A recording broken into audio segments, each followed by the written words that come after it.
Greenland কেনার ভাবনা যুক্তরাষ্ট্রের রাজনীতিতে একেবারেই নতুন নয়।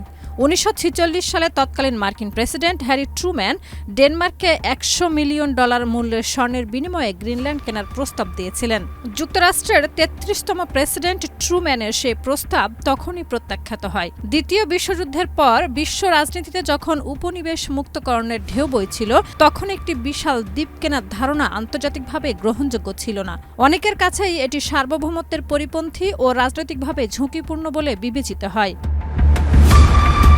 পরবর্তী সময়ে যুক্তরাষ্ট্র গ্রিনল্যান্ডে সরাসরি মালিকানার দাবি না করলেও কৌশলগত উপস্থিতি বজায় রাখে। ঠান্ডা যুদ্ধের সময় দ্বীপটির গুরুত্বপূর্ণ কিছু এলাকায় লিজ নিয়ে সামরিক ঘাঁটি স্থাপন করে ওয়াশিংটন। এতে উত্তর আটলান্টিক ও আর্কটিক অঞ্চলে যুক্তরাষ্ট্রের প্রতিরক্ষা সক্ষমতা জোরদার হয়। তবে একটি স্বাধীন দেশের সম্পূর্ণ ও বিশাল ভূখণ্ড সরাসরি কিনে নেওয়ার বিষয়টি প্রকাশ্যে কখনোই আলোচনায় আসেনি ডোনাল্ড ট্রাম্পের আগে নয়।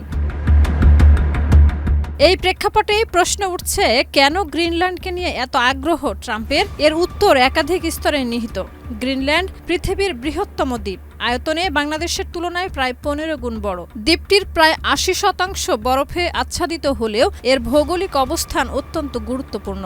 আর্কটিক অঞ্চলের কেন্দ্রস্থলে অবস্থিত হওয়ায় এটি উত্তর আমেরিকা ও ইউরোপের মাঝামাঝি একটি কৌশলগত সেতুবন্ধন তৈরি করেছে।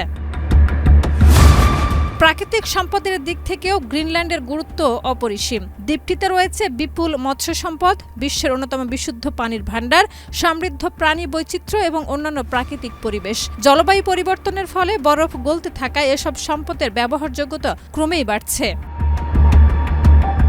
সবচেয়ে গুরুত্বপূর্ণ হল গ্রিনল্যান্ডে আধুনিক প্রযুক্তিতে ব্যবহৃত দুষ্প্রাপ্য খনিজের বিশাল মজুত রয়েছে, যা স্মার্টফোন, বৈদ্যুতিক গাড়ি ও নবায়নযোগ্য জ্বালানি খাতে অপরিহার্য। পাশাপাশি ইউরেনিয়াম ও জিঙ্কের মতো কৌশলগত খনিজও এখানে পাওয়া যায়। বিশ্লেষকদের মতে গ্রিনল্যান্ড নিয়ন্ত্রণ প্রতিষ্ঠা করতে পারলে দুষ্প্রাপ্য খনিজে চীনের প্রভাব কমবে এবং আর্কটিকে রাশিয়া ও চীনের মোকাবেলায় যুক্তরাষ্ট্রের অবস্থান আরও শক্তিশালী হবে।